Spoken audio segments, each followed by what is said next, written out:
Күн сайын өзгеріп отырған заман ағымына ілесе алу үшін заманауи тұлға қандай болу керек? Осы жөнінде айтамыз және талқылаймыз. Ең алдымен тұлғалық даму дегеніміз не? Ол не үшін қажет? Осы жөнінде ой өрбітейік.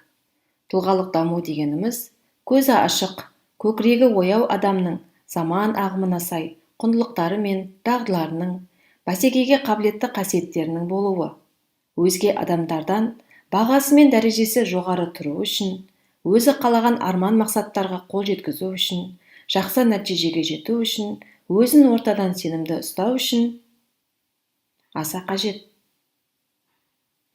Қазіргі таңда мұғалімдердің жақсы нәтижеге жетуі, табысты болуы, құрылған жүйеге, уақытты жоспарлай алуына, энергиясын тиімді басқара алуына тікелей байланысты.